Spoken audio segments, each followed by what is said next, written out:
Isang mapagpalang araw po sa inyong mga katiis mula dyan sa Luzon, Visayas and Mindanao, dyan sa Zamboanga at dyan sa labas po ng ibang bansa sa Mexico. Muchas gracias, amigo. Bago po ako magpatuloy po sa pagdikot po, may pinadala po na ating katiis na isang picture po, isang treasure marker po na ito po ihugis sa monkey po. Isang pong monkey face, head monkey face na pinadala po ng ating katiits. Ito po ay nagpapatuloy pagdikod at sa pag-aanalisa po, mga katiits. So mula po ito sa bandang Visayas, mga katiits. So ito po mga katiits, bago po ako patuloy sa pagdikod, ako po ay nagpapasalamat po ng maraming salamat po sa mga katiits ko pong bagong mga subscriber, bagong followers po at walang sawang nagsubaybay ng aking YouTube channel po. Harinawa po ay ang aking small channel nito ay lumago at lumaki sa inyong tulong po, sa inyong tulong mga katiits ko. Ito po mga katiits ay yung mga gusto pa lang magpadala po ng picture po para sa pagdikod, sa pag-aanalisa, pwede naman po nyo ipadala po through my Facebook page, Alejandro Sanchez po. Yung aking profile po doon ay naka-shade po ako doon, naka-sunglass po ako doon. So pipiliin nyo po kasi marami pong Alejandro Sanchez po ang lumalabas doon. Hindi ako lang po kasi ang Alejandro Sanchez kasi sa lawak po ng mundo mga katiits. So ito po, inuulit ko po, pwede po kayong magpadala o isend yung inyong mga treasure markers, sign and symbols po sa aking Facebook page, Alejandro Sanchez po, na ang profile ko pa doon ay naka-shade, naka-sunglasses po. So pwede po kayo doon magpadala po mga katiits. Ako po ay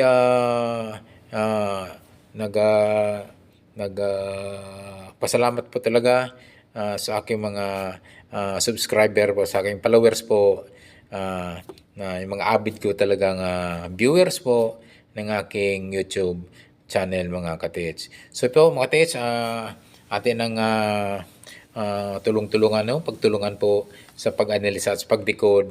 Itong pinadala po na isang legit na pagandang treasure marker ito mga katiits, isang hugis, isang ulo po ng monkey, may isang ulo na matching po na ito'y galing po sa Visayas po mga katiits. So ito po ay napakagandang treasure markers sa mga katiits. Ito po ay medyo may kalakihan na bato po na ito ay hugis nga hugis matching po ang bato na ito mga katiits. Ito may napansin pa ako mga katiits, ito nga dahil may dalawang mata at isang malaking bibig po. So isang matching po, isang monkey po itong treasure markers to mga katiits. So ito ay isang legit na treasure marker po at madalas nga po ito ay ginagamit po ng mga Japanese, Korean and Chinese na itong mga hayop po ang ginagamit po nilang markers po mga katiits. So ito po kayong napapansin po, yung dalawa niyang mata at yung isa pong mata ay mukhang tinatakpan niya at mukhang mayroon siyang takip po na isang bato rin. So ito po ay i-check niyo po i-check niyo po yung parang nakatakip po na bato sa kanyang kanan na mata mga katiits. So dahil nga duda po ako dyan mga katiits, baka yung takip na yan ay baka isang rock enclosure po, baka may item po yan sa loob po ng ulo nitong monkey or matching to mga katiits. So kaya nga lahat po ng anggulo mga katiits ay ating titingnan, ay ating suriin, lahat na po ng mga guhit, mga arrowhead o mga markers, mga signs yan ay kailangan susundan po natin para matiyak po natin kung saan talaga pwede na located po yung item nito na isang markers po nga ng matching o monkey mga katiits. So ito po ay ate pong tingnan po yung mismong yung bato at medyo may kalakihan po itong marker stone na mga katiits. So, i-check nyo po mga katiits yung bandang kanan na mata at ito parang may takip po na isang bato rin. Baka po ito ay isang dinikit lang yan ng bato o baka may butas po yan, baka may laman po yan mismo yung ulo ng matching nito, monkey na ito mga katiits. So, double check po mga katiits, pwede nyo pong i-detect po yan.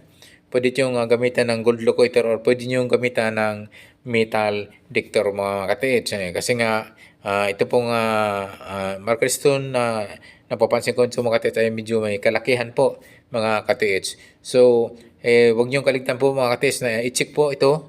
Ito binilugan ko. I-check nyo po yung sa bandang kanan niyang mata. Pwede nyo pukpukin po ng maso yan o yung buong ulo nito o pinaka stone marker. Pwede nyo check po ng maso, pukpukin nyo po yung paikot nito. At iba po yung solid na tunog at iba po yung ampaw na tunog na pwede pong pag ampaw siyempre parang walang laman ang loob ng bato. Pwedeng mayroong rock enclosure o pwedeng may item po yung bato nito. Ito nga duda nga ako mga tesa, itong kaliwang mata niya at mayroong nakatip na parang takip lang ito ha. Pwede pong idikit lang po ng semento yan, man-made cement at medyo ipapantay lang yung kulay ng natural rock mga katiits. So, tingnan nyo po ha, baka ay item po ito sa mismo sa buto rock enclosure item po mga katiits. So, lahat po ng anggulo ay ating titingnan po mga katiits. Tingnan nyo rin po yung hindi gaanong kalayuan po nito sa mga 1 hanggang 3 meters po ang layo mula dito sa marker stone. I-check nyo po baka mayroon niyang counter sign o counter marker yan na pwedeng magtuturo yan sa item po mga katiits. Yung 4 na sulok po niyan, i-check nyo po yung east, west, north, and south mga katiits. Kasi nga, ito po nakikita ko itong marker stone to ay medyo may kalakihan mga katiits ha.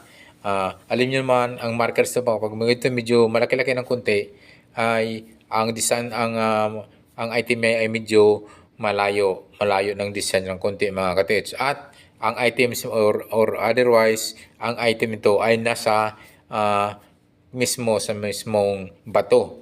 Mayroong item na rock enclosure o may mga giveaways po yan na kanilang linalagay mga katiits. So, ayan po. I-check nyo po yung 4 na kanto. East, west, north, and south. Sa distansya po ng 1 hanggang 3 meters ang layo. Baka mayroon pa mga coordinated counter sign po yan.